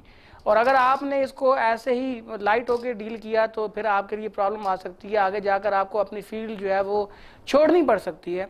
तो मैं उन तमाम स्टूडेंट्स को जिन्होंने अपने लिए मेडिकल सेलेक्ट किया, जिन्होंने अपने लिए इंजीनियरिंग को सिलेक्ट किया और जिन्होंने अपने लिए ICS को सिलेक्ट किया, उन तमाम स्टूडेंट्स को मैं एक एडवाइस करना चाहता हूं कि अपने आप को अपनी आज क्लास आज हम स्टार्ट करेंगे, जो आपकी पहली HOD क्लास है। आप जानते हैं कि अभी तक तो कॉलेज जो है वो ओपन नहीं हो रहे, लेकिन हमने अपनी एजुकेशन को जो है वो स्टार्ट कर दिया है। अगर कॉलेज जो है वो 1-2 मंथ मजीद जो है वो बंद रहते हैं तो आपकी जो स्टडी है वो इससे काफ़ी मुतासिर हो रही है। ऑनलाइन सिस्टम पे जो है वो आप लोगों को पढ़ाना शुरू कर दिया गया है। आप अपनी वेबसाइट पे जो है वो अपने ऑनलाइन लेक्चर्स ले सकते हैं। इसके अलावा हमारे टीचर्स ने आपको ऑनलाइन क्लासेस देने का भी एक सिलसिला शुरू किया हुआ है। जूम पे वो क्लासेस ले रहे हैं, या आपका, मैं खुद कोऑर्डिनेटर हूँ, बीइंग अ कोऑर्डिनेटर आपका ग्रुप बनेगा, आपकी कोऑर्डिनेशन होगी, आपके साथ साथ आपकी एवेलुएशन होगी, आपके टेस्ट होंगे, आपको साथ साथ गाइड किया जाएगा, क्लासेस ली जाएंगी। तो स्टूडेंट्स अपने आप को शुरू से ही जो है वो रेगुलर रखें अपनी स्टडीज़ के अंदर, और कॉलेज अगर ओपन हो जाता है तो तब भी अपने आप को जो है वो समझ लें कि आपका ये जो 2 साल हैं ये आप लोगों का एक चिल्ला है। अगर आप उसको चिल्ला समझ के या आप उसको उतने सीरियस होकर जो है वो अपने आप को जो है उसके अंदर इन्वॉल्व नहीं करते तो आपके वो रिजल्ट जो हैं वो उस तरह के नहीं आ सकते जो आप एक्सपेक्ट कर रहे हैं। तो मैं तमाम स्टूडेंट्स को ये बताता चलूँ कि अपनी पहली HOD क्लास आज आपकी शुरू होगी, इसको आप साथ साथ लें, इसकी तैयारी करें, साथ साथ इन कंसेप्ट को जो टीचर्स आपको एक्सप्लेन करेंगे। हमारी फैकल्टी में बड़े अच्छे टीचर शामिल हैं तमाम सब्जेक्ट्स के, मेडिकल के हवाले से अगर मैं केमिस्ट्री बायो की बात करूं तो हमारे जितने भी टीचर्स हैं वो स्पेशलिस्ट है अपने सब्जेक्ट के। इसी तरीके से मैथ के, फिजिक्स के, इंग्लिश के प्रिंसिपल साहब खुद जो है वो क्लासेस लेते हैं। तो आप लोगों की एजुकेशन के हवाले से, एकेडमिक के हवाले से जो है वो आप लोगों को बेस्ट, आपकी जो है ना वो एक बेस्ट सेटिस्फेक्शन जो है वो आप लोगों को जो है वो हम देंगे। तो अपने आप को जो है वो अच्छे तरीके से शुरू से ही अपने आप को जो है वो इन्वॉल्व रखें स्टडीज़ के अंदर। और जब मैं आप लोगों को अपने ऑनलाइन ग्रुप्स के अंदर ऐड करूं तो मुझसे कोऑर्डिनेट करें। किसी किस्म का कोई प्रॉब्लम हो तो बीइंग अ कोऑर्डिनेटर आप वो प्रॉब्लम शेयर कर सकते हैं मुझसे। मैं आप लोगों की फ़िज़िक्स की क्लास लिया करूँगा, फ़िज़िक्स जो है और कंप्यूटर साइंस। फ़िज़िक्स और कंप्यूटर साइंस जो है ये दोनों सब्जेक्ट जो है I will deal with them. तो आप लोगों को चाहिए कि शुरू से ही अपने आप को अपनी स्टडीज़ के अंदर इन्वॉल्व रखें। आइए चलते हैं, हम अपनी पहली HOD क्लास का बाकायदा आगाज़ करते हैं। और आज फ़िज़िक्स की जो पहली HOD क्लास है उसका जो डे 1 से लेकर 5 तक का सिलेबस है वो आज हम डिस्कस करेंगे। अस्सलाम वालेकुम स्टूडेंट्स, आपकी जो फर्स्ट HOD क्लास है स्टूडेंट्स, मैं आपको उसका पैटर्न बताता चलूँ कि आपकी जो ऑनलाइन स्टडीज़ हैं या आपकी जो HOD क्लास है उसका पैटर्न क्या होगा। पहली HOD क्लास की जो ड्यूरेशन है वो आपकी 22 जून से लेकर 4 जुलाई तक है। और इसमें हमने जो फ्राइडे और संडे हैं उनको हमने इंक्लूड नहीं किया एज अ वर्किंग डेज़। बाकी तमाम जो हमारे वर्किंग डेज़ होंगे जिसमें आपके पहली जो क्लास है वो पहला जो दिन है आपका वर्किंग डे का वो 22 जून मंडे को, उसको हम डे 1 कंसिडर कर रहे हैं। इसी तरीके से 23 सेकंड जो आपकी वर्किंग डे है ट्यूसडे, 24 जून ये आपका थर्ड वर्किंग डे है वेडनेसडे, 25 आपका 4 वर्किंग डे है थर्सडे, 26 जो है वो इंक्लूड नहीं है, फ्राइडे को इंक्लूड नहीं किया गया, 27 जून सैटरडे को 5 वर्किंग डे है। इसी तरीके से 28 संडे को स्किप कर दिया गया है, 29 जून मंडे को 6 वर्किंग डे है, 30 जून ट्यूसडे को 7, 1 जुलाई वेडनेसडे को आपका नंबर ऑफ जो वर्किंग डे है वो 8 है, 2 जुलाई थर्सडे को आपका 9, 3 जुलाई फ्राइडे को स्किप कर दिया गया और 4 जुलाई सैटरडे को आपका लास्ट वर्किंग डे है। आपकी सब्जेक्ट्स की डिस्ट्रीब्यूशन कुछ ऐसे है कि डे 1 से लेके 5 तक हमने जो सब्जेक्ट्स हैं और डे 6 से लेके 10 तक जो सब्जेक्ट्स हैं उनको डिवाइड किया हुआ है। डे 1 से 5 तक आपका मैथमेटिक्स, बायोलॉजी, फिजिक्स एंड इस्लामियात ये आपके सब्जेक्ट्स होंगे, जबकि डे 6 से लेकर 10 तक आप ये जो सब्जेक्ट्स होंगे उसमें chemistry, computer science, Urdu and English शामिल हैं। तो आप जब अपनी वेबसाइट पे क्लास लेंगे तो आप देखेंगे डे 1 से लेकर 5 तक जो आपके लेक्चर्स हैं वो मैथ्स, बायो, फिजिक्स और इस्लामियात के आपको मिलेंगे, जबकि डे 6 से लेकर 10 तक आपको केमिस्ट्री, कंप्यूटर साइंस, उर्दू और इंग्लिश के होंगे। अब मैं आपको फिज़िक्स के बारे में बता दूं कि जो आपकी फ़िज़िक्स की स्कीम ऑफ स्टडी है, जो पहली HOD क्लास है, ये तीनों ग्रुप्स की मेडिकल, इंजीनियरिंग और ICS वालों के लिए चैप्टर नंबर 1 हम स्टार्ट करेंगे। और चैप्टर नंबर 1 हमारे पास मेजरमेंट है। चैप्टर नंबर 1 जो है उसको पहले वर्किंग में जो फिजिक्स है हमारे पास पहले 5 वर्किंग डेज़ के अंदर ये शामिल है। तो आपकी जो स्टडीज़ है इसकी जून 22 से लेकर 27 जो आपके पहले 5 वर्किंग डेज़ हैं मंडे से शुरू होगा, Tuesday, Wednesday, Thursday and Saturday जो आपके पास 5th वर्किंग डे होगा 27 जून को। तो पहले 5 वर्किंग डेज में आपके जो है वो फिजिक्स का जो पहली HOD है उसका पूरा सिलेबस आपको करवा दिया जाएगा। तो स्टूडेंट्स ये था आपका जो HOD क्लास का पैटर्न, और आप देख भी रहे हैं, आप इसको नोट भी कर लें। इस तरीके से आपकी जो है वो बाकी सब्जेक्ट्स के भी जो डेज आपको बता दिए गए उसके अकॉर्डिंगली उन सब्जेक्ट्स के जो लेक्चर्स हैं वो आपको टीचर्स करवाएंगे। औज़ुबिल्लाहि मिनश्शैतानिर्रजीम, बिस्मिल्लाहिर्रहमानिर्रहीम। अस्सलाम वालेकुम स्टूडेंट्स, मैं मिस्टर समीउल्लाह आपके सामने आज फ़िज़िक्स की फ़र्स्ट HOD क्लास जो है वो उसको शुरू करूँगा। और फ़िज़िक्स की पहली जो HOD क्लास है, जैसा कि मैंने आपको पहले एक्सप्लेन किया था कि डे 1 से लेकर डे 5 तक जो है उसमें हम फ़िज़िक्स को जो है वो उसका जितना सिलेबस है वो कवर करेंगे। तो हम शुरू करते हैं अपनी फ़िज़िक्स की पहली HOD क्लास। स्टूडेंट्स ये है आपके पास फिज़िक्स का एक इंट्रोडक्शन, फिज़िक्स की टेक्स्ट बुक का introduction. Here this is the view of your physics textbook for class 11। ये हमारे पास फिज़िक्स की टेक्स्ट बुक है जो कि खैबर पख्तूनख्वा बोर्ड की है और ये आपको स्क्रीन के ऊपर दिखाई दे रही है। इस तरह की आपकी फिज़िक्स की बुक है। ऑथर्स जो हैं उनमें प्रोफेसर सखी जान, प्रोफेसर खान शारफ, प्रोफेसर अशफाक अली खटक, मिस्टर अशफाक मलिक, इन 4 ऑथर्स ने मिलकर ये बुक लिखी है। और अब हम देखते हैं कि इस बुक के कंटेंट्स को एक दफ़ा उसको गो थ्रू करते हैं कि आया इस बुक के अंदर कितने चैप्टर्स हैं जो हम इस साल जो है वो करेंगे। कंटेंट्स में आपके पास जो यूनिट नंबर 1 है दैट इज़ मेजरमेंट, और unit number 2 vectors and equilibrium, unit number 3 motion and force, unit number 4 work and energy, unit number 5 rotational and circular motion, unit number 6 आपके पास होगा fluid dynamics, unit number 7 oscillation, unit number 8 waves, unit number 9 physical optics and unit number 10 thermodynamics. Unit number 1 में जो है ये already हम पहले भी पिछली क्लासेस में भी पढ़ चुके हैं, इस दफ़ा हम इसको ज़्यादा डिटेल के साथ पढ़ेंगे। मेजरमेंट्स, जिसमें हम फिज़िकल क्वांटिटीज़ को और फिज़िकल क्वांटिटीज़ के बाद जो हमारे पास एक इंटरनेशनल सिस्टम है यूनिट्स का, उसको डिस्कस करेंगे। आफ्टर दैट हम देखेंगे कि इंस्ट्रूमेंट्स के अंदर किस किस किस्म के एरर्स आ सकते हैं और उनको एक्यूरेट करने के लिए जो है वो कौन से मेथड यूज़ होते हैं। इसी तरीके से आपके पास चैप्टर नंबर 1 में ही जो है एक बड़ा अहम टॉपिक होगा that is dimensional analysis. Chapter number 2 आपके पास वेक्टर्स एंड इक्विलिब्रियम, इसमें वेक्टर्स को बड़ी डिटेल से हम पढ़ेंगे। और यूनिट नंबर 3 हमारे पास मैकेनिक्स से रेलिवेंट है। अभी हम जब चैप्टर 1 को स्टार्ट करेंगे, जब ब्रांचेस पढ़ेंगे, तो मैकेनिक्स जो है वो एक फिजिक्स की बड़ी वास्ट ब्रांच है, जिसमें हमारे पास जो फर्स्ट ईयर की बुक है इसमें अप्रॉक्सीमेटली आपके पास 4 to 5 चैप्टर जो मैकेनिक्स से रेलिवेंट हैं।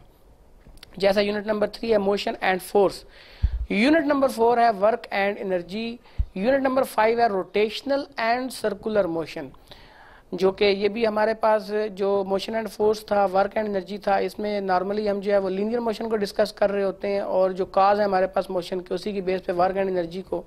यूनिट नंबर 5 में हम रोटेशनल एंड सर्कुलर मोशन को डिस्कस करते हैं। यूनिट नंबर 6 हमारे पास फ्लूइड डायनामिक्स है, इसमें हम फ्लूइड डायनामिक्स को डिटेल से डिस्कस करेंगे। यूनिट नंबर 7 हमारे पास ऑसिलेशन है, यानी कि इस चैप्टर के अंदर हम वाइब्रेटरी मोशन को, सिंपल हार्मोनिक मोशन को डिटेल से डिस्कस करेंगे। और on the basis of unit number 7 हमारे पास यूनिट नंबर 8 आएगा that is waves. Unit number 9 में हम फिजिकल ऑप्टिक्स को डिस्कस करेंगे, यानी कि हम लाइट कैसे जो है उसको ट्रैवल करवाते हैं एक जगह से दूसरी जगह किसी भी मीडियम में, तो उसके लिए हम फिजिकल ऑप्टिक्स को डिस्कस करेंगे। और यूनिट नंबर 10 हमारे पास जो है वो थर्मोडायनामिक्स है, यानी हीट से रेलिवेंट ये चैप्टर है। तो ये एक ओवरव्यू था बुक के अंदर मौजूद तमाम चैप्टर्स का। टोटल हमारे पास फ्रेंड्स 10 चैप्टर्स हैं। तो आज हम अपनी पहली HOD क्लास के अंदर जो स्टार्ट करेंगे यूनिट नंबर 1 मेजरमेंट, यहाँ से हम स्टार्ट करेंगे। स्टूडेंट्स चलते हैं अब डे 1 की तरफ। जो आपका डे 1 का सिलेबस है उसका आज बाकायदा आगाज़ करते हैं। इसमें सबसे पहले एक इंट्रोडक्शन है। प्रीवियस लेवल पे भी हम ये इंट्रोडक्शन बार बार पढ़ चुके हैं। इंट्रोडक्शन टू फिजिक्स में सबसे पहले हम ये देखेंगे how can we classify the study of nature, के नेचर की स्टडी को हम कैसे क्लासीफाई करते हैं। और आप सब लोग ये जानते होंगे और उसी की बेस पे फिर हम फर्दर आगे जब चलेंगे तो फिजिक्स की डेफिनेशन को डिस्कस करेंगे। द स्टडी ऑफ नेचर में be classified into 2 branches. Nature को हम 2 मेजर ब्रांचेस के अंदर डिवाइड करते हैं। First one biological sciences, the science of living things is called biological science.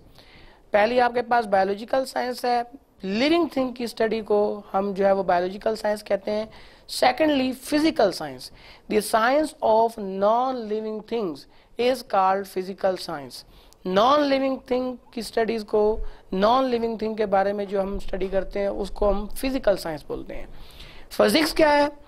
Physics is the branch of science concerned with properties of matter and energy and the relationship between them.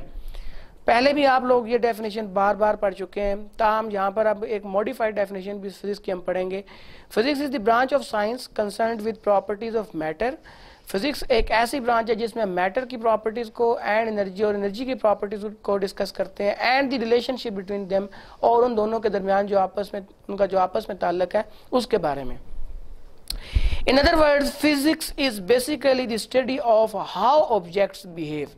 अगर हम बात करें एक modern definition की तो physics को यूं भी डिफाइन किया जा सकता है, the branch of science in which we study about the behaviour of objects, कि ऑब्जेक्ट्स कैसे बिहेव करते हैं। Physics is basically the study of how objects behave, objects कैसे बिहेव करते हैं, उसकी स्टडी को हम फिजिक्स कहते हैं। Physics is an important and the basic part of physical science, it is the experimental science. Physics हमारे पास एक बड़ा अहम और एक बेसिक पार्ट है फिजिकल साइंस का। फिजिकल साइंस की जो मेजर उसका एरिया है या मेजर पोर्शन है वो हमारे पास फिजिक्स है, और फिजिक्स सारी की सारी जो है ये एक एक्सपेरिमेंटल साइंस है। अब अगर आगे हम चलें तो describe the main frontiers of fundamental science, describe some new branches of physics. अगर हम कुछ मेन फ्रंटियर्स की बात करें जो हमारे पास हैं, there are 3 main frontiers of fundamental science. Fundamental science के 3 मेन फ्रंटियर्स हैं। उसमें फर्स्ट वन ये है the world of extremely large. World extremely large size का है। फॉर एग्जाम्पल जब हम यूनिवर्स के लेवल की बात करते हैं, बड़े यूनिवर्स और फिर उसके बाद मल्टीवर्स, इस बड़े लेवल की जब हम बात करते हैं और उसकी स्टडी करते हैं, that is the world of extremely large. जैसा कि यूनिवर्स है, अगर हम एक इस आई से देखते हैं तो हमें दुनिया उसकी जो है वो बड़े ह्यूज साइज में दिखाई देती है, universe type, multiverse type, Galaxy type. Secondly the world of the extremely small. अगर हम दूसरे इसके फ्रंटियर की बात करें तो हमारे पास इसी वर्ल्ड के अंदर, इसी दुनिया के अंदर हमारे पास बहुत स्मॉल लेवल भी है, जैसे कि particles such as electrons, protons, neutrons, meson and others. हमारे पास जैसा कि जितने भी हमारे फंडामेंटल पार्टिकल्स हैं जो एक एटम के अंदर मौजूद होते हैं, तो ये बहुत स्मॉल साइज के होते हैं, इलेक्ट्रॉन, प्रोटॉन्स वगैरह। तो इस लेवल की जब हम बात करेंगे, एटम की बात करेंगे, तो ये हमारे पास बहुत ही स्मॉल लेवल है, बहुत ही छोटा लेवल है, माइक्रो लेवल है। तो ये हमारे पास एक दूसरा फ्रंटियर है। और तीसरी जो अगर हम बात करें the world of middle size things, ये दुनिया जो है इसमें मिडल साइज ऑब्जेक्ट्स भी हैं, from molecule at one extreme to the earth at the other. कि जो मिडल लेवल है उसको अगर हम स्टार्ट करें तो उसका मॉलिक्यूल से हम उसको स्टार्ट करते हैं और दूसरे एंड पे हमारे पास अर्थ है। पूरी अगर हम एक प्लेनेट को देखें तो एक मॉलिक्यूल से लेके प्लेनेट के साइज तक, अर्थ के साइज तक का जो हमारे जितने भी ऑब्जेक्ट्स हैं, इनको मिडल साइज जो है वो कंसिडर करते हैं। It is the world of complex matter. और ये पूरी दुनिया जो है ये कम्प्लेक्स मैटर्स जो है अपने अंदर कंटेन किए हुए, ये कम्प्लेक्स मैटर है बेसिकली। तो ये थे 3 main frontiers. By the end of 19th century, many physicists started believing that everything about physics has been discovered. 19वीं सदी तक तकरीबन जितने भी तबियादान जो माहिर तबियात थे, जो माहिर फिजिक्स थे, उनका ये नज़रिया था कि तमाम की तमाम जितनी भी डिस्कवरीज फिजिक्स के अंदर हो सकती हैं वो हो चुकी हैं। However, about the beginning of the 20th century, लेकिन 20वीं सदी के आगाज में many new experimental facts revealed that the laws formulated by previous investigation need modification. लेकिन 20वीं सदी के आगाज पे ये बात सामने आई कि जितने भी प्रीवियस हमारे पास थ्योरीज मौजूद हैं उसकी मजीद, और जितनी भी तहकीकात मौजूद हैं उसकी मजीद मॉडिफिकेशन रिक्वायर्ड है। उसी की बेस पे अब हम स्टार्ट करते हैं कि हमारे पास फिजिक्स की कितनी ब्रांचेज हैं और हम वन बाय वन उसको डिस्कस करते हैं। First, nuclear physics. The branch of physics which deal with atomic nuclei is called nuclear physics. अच्छा स्टूडेंट, मैं आपको बताता चलूँ कि पिछले आपने अपने प्रीवियस लेवल पे आप लोगों ने जब फिजिक्स की ब्रांचेस डिस्कस की तो वो बहुत लिमिटेड थी, अप्रॉक्सीमेटली 9 to 10 आपने ब्रांचेस को स्टडी किया। लेकिन इस लेवल पे जब हम अब डिटेल से पढ़ने जा रहे हैं तो हमारे पास तकरीबन 20 to 23 हमारे पास जो फिजिक्स के मेजर एरियाज आएंगे जिनको हम मेजर डिस्कस करेंगे। फिर फर्दर उसके अंदर जब हम एक एरिया को हम फोकस करते हैं तो उसके अंदर फिर फर्दर बहुत सारी फील्ड्स होती हैं। तो nuclear physics, the branch of physics which deals with the atomic nuclei is called nuclear physics.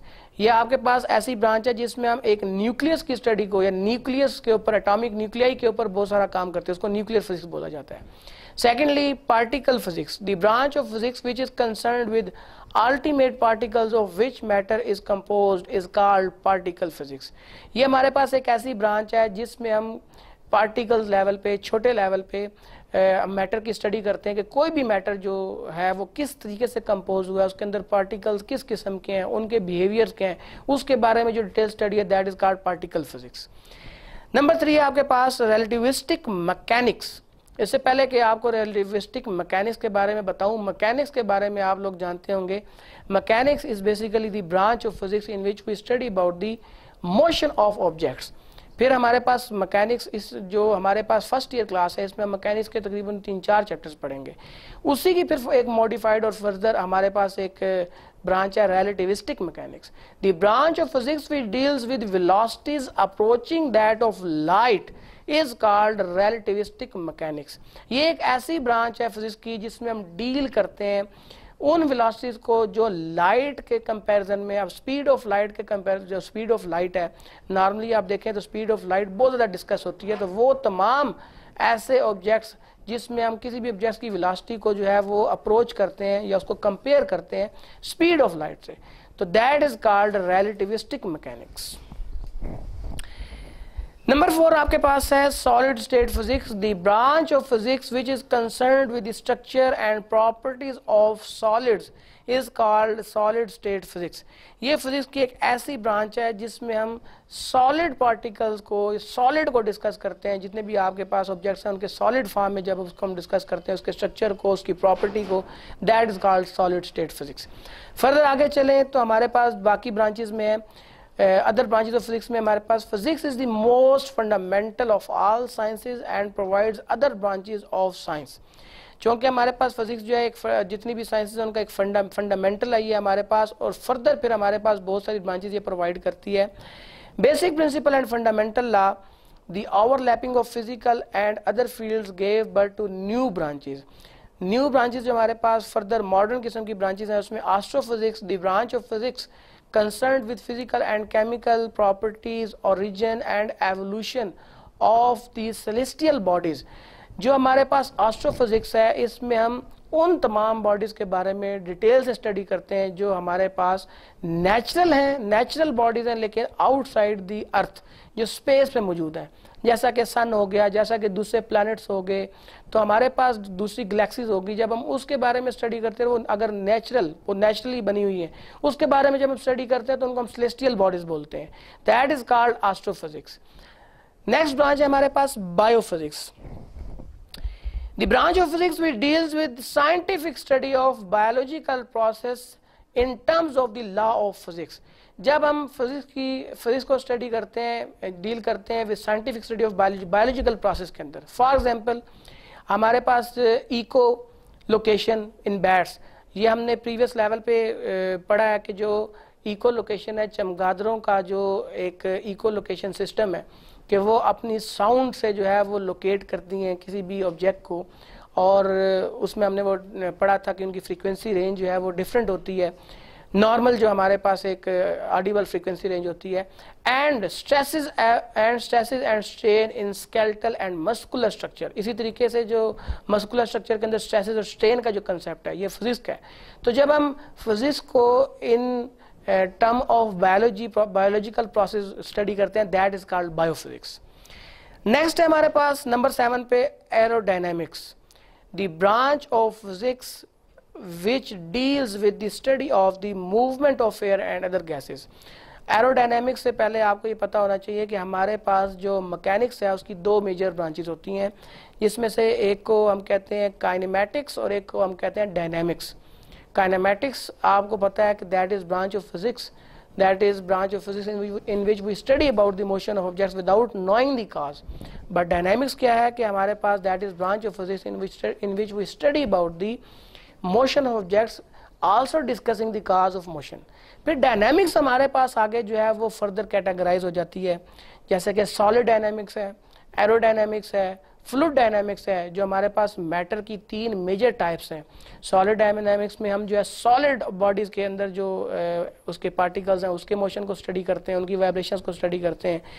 Aerodynamics में हम जो है वो एयर होगी, गैसेस होगी, उनकी जो मूवमेंट है, उनके अंदर मौजूद मॉलिक्यूल्स का क्या बिहेवियर है उसको हम स्टडी करते हैं। और जो हमारे पास फ्लूइड डायनामिक्स है उसमें हम फ्लूइड यानी लिक्विड के जो बिहेवियर है, उसका जो मोशन है, उसको हम डिटेल से स्टडी करते हैं जब कोई भी दूसरा ऑब्जेक्ट उसके अंदर हो।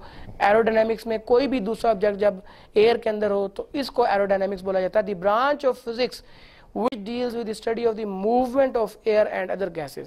ये एक ऐसी ब्रांच है जिसमें हम एयर की मूवमेंट और दूसरी गैसेस की मूवमेंट के बारे में स्टडी करते हैं। It includes the study of the interaction of air with moving objects. इसमें हम क्या स्टडी करते हैं कि एयर की इंट्रैक्शन जो है वो दूसरे जो मूविंग ऑब्जेक्ट्स हैं उनके साथ कैसी है। Such as airplane. अगर हम एरोप्लेन की बात करते हैं तो कैसे एक हवाई जहाज जो है वो हवा के अंदर जो है वो उसका इतना वजन होने के बावजूद कैसे जो है वो फ्लाई करता है, कैसे उड़ रहा होता है। And of the effects of moving air on stationary objects, या अगर कोई ऑब्जेक्ट्स स्टेशनरी है तो उस पे मूविंग एयर का क्या इफेक्ट है, सच एज बिल्डिंग, जैसा कि बिल्डिंग है। नंबर नेक्स्ट हमारे पास है cosmology, the scientific study of the large scale properties of the universe as a whole. अगर हम एज अ होल पूरी यूनिवर्स को अगर हम जो है एज अ होल इंटायरली एक डिफरेंट पूरी की पूरी यूनिवर्स को अगर एक ही वक्त में जो है हम एज अ होल अगर स्टडी करना शुरू कर दें और उसकी प्रॉपर्टीज को डिस्कस करना शुरू कर दें, that is called cosmology. The branch of physics which deals with the behaviour of the material universe in its entirely, कि जो आपके पास पूरी यूनिवर्स है, पूरी यूनिवर्स का क्या किस तरीके से कंपोज हुई, क्या मटेरियल है, उसको अगर होल अगर हम डिस्कस करें, that is called cosmology. It is the one of the widest subject in the spectrum of physics. और फिजिक्स के अंदर ये बहुत वास्ट इसका जो है ना स्कोप है, बहुत वास्ट स्पेक्ट्रम है हमारे पास कॉस्मोलॉजी का। नेक्स्ट है हमारे पास physical chemistry, the branch of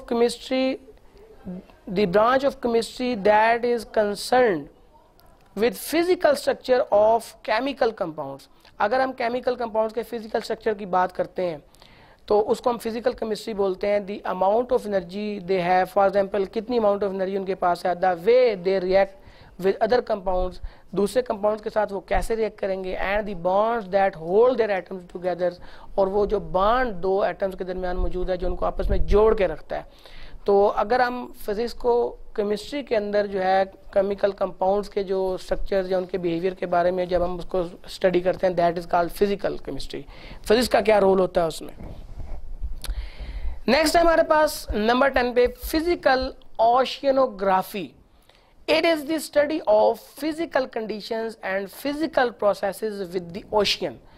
इसमें हम नॉर्मली ओशियन के बारे में, ओशियन समंदर को कहते हैं, जो हमारे पास फिजिकल कंडीशन या फिजिकल जो प्रोसेसेस होते हैं ओशियन के अंदर, specially the motions and physical properties of ocean wave, इसमें जो ज़्यादा अंडर डिस्कशन चीज़ आती है वो हमारे पास ओशियन वेव्स की जो उसके मोशन को, उसकी जो फिजिकल प्रॉपर्टीज हैं उसको हम डिस्कस करते हैं। नंबर 11 पे हमारे पास medical physics. It is the application of physics to medicine. Physics का जो रोल मेडिसिन के अंदर है उसके बारे में जब हम स्टडी करेंगे, that is called medical physics. It generally concern physics as apply to medical imaging and radiotherapy. इसमें नॉर्मली जो एरियाज हम ज़्यादा जो फोकस कर रहे होते हैं उसमें मेडिकल इमेजिंग और रेडियोथेरापी शामिल है। नंबर 12 पे हमारे पास geophysics. It is the physics of the earth and its environment in space. Basically geophysics एक बहुत वास्ट हमारे पास ब्रांच है।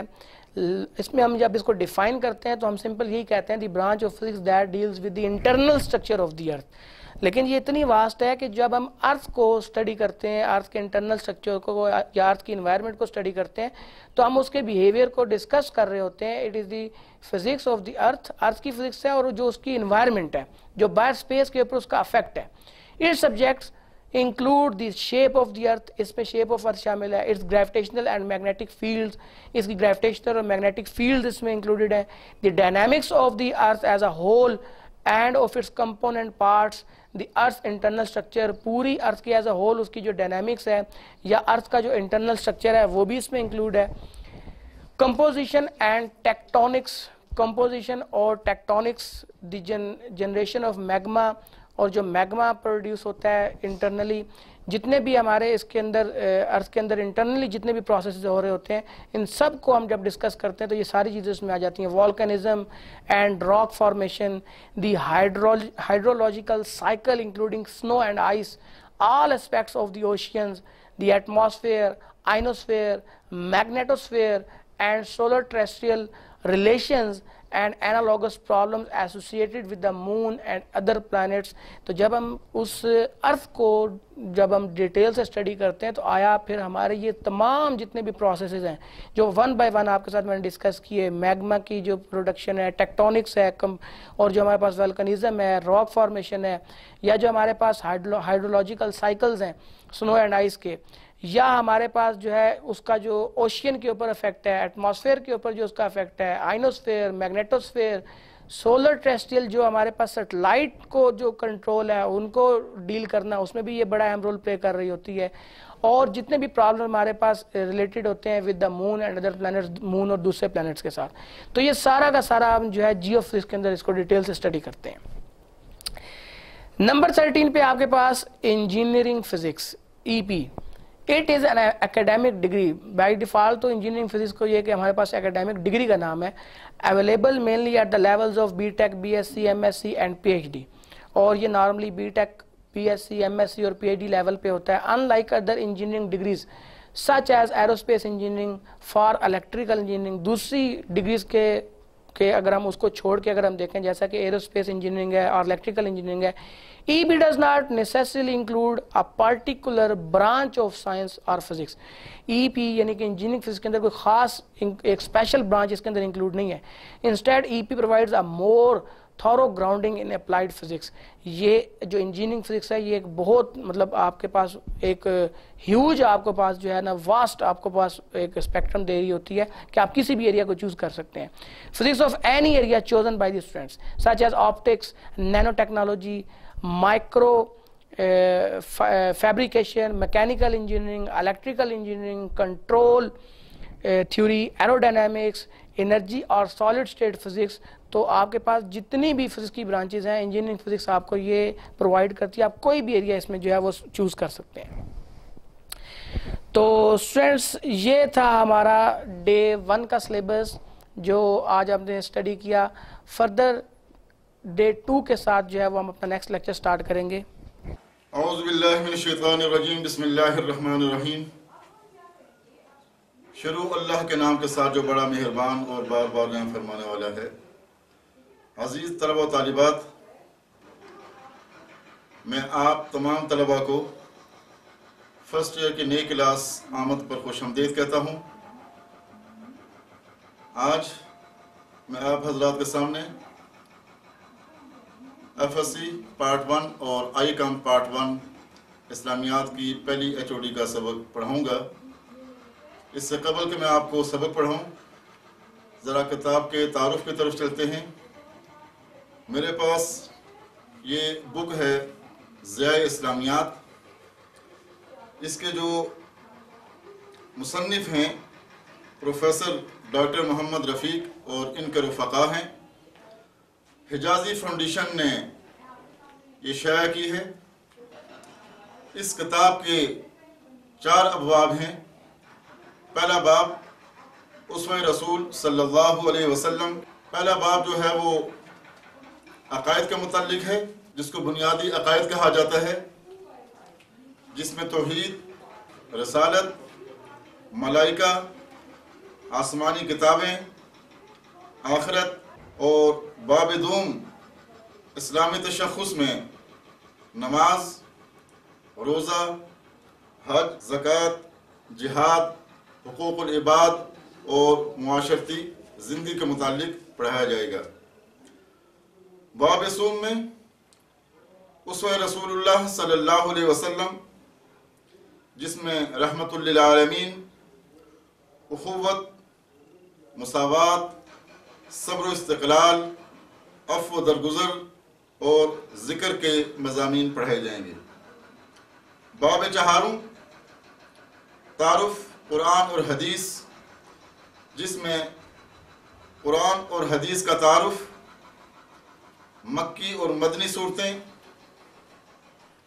तदवीन हदीस, मुंतखब कुरानी आयात और मुंतखब अहादीस रसूल अकरम सल्लल्लाहु अलैहि वसल्लम आपको पढ़ाई जाएंगी। तो चलते हैं आज के पहले सबक की तरफ। आए अपना सबक पढ़ते हैं। बिस्मिल्लाहिर रहमानिर रहीम।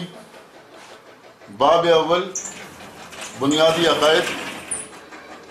इसमें तौहीद, रसालत, मलाइका, आसमानी किताबें, आखिरत और दीगर मज़ामीन पढ़ाए जाएंगे। सबसे पहले हम आते हैं अकायद की तरफ। लफ्ज़ अक़ीदा की असल बुनियाद जो जड़ है, जो इसका माखज़ है और मस्दर अक़दुन है, जिसका माना है गिरह लगाना, यानी गांठ लगाना या बांधना। अरबी में कहा जाता है कि अक़दल हबला, उसने रस्सी को बांधा। जबकि लफ्ज़ अकायद अकीदा की जमा है।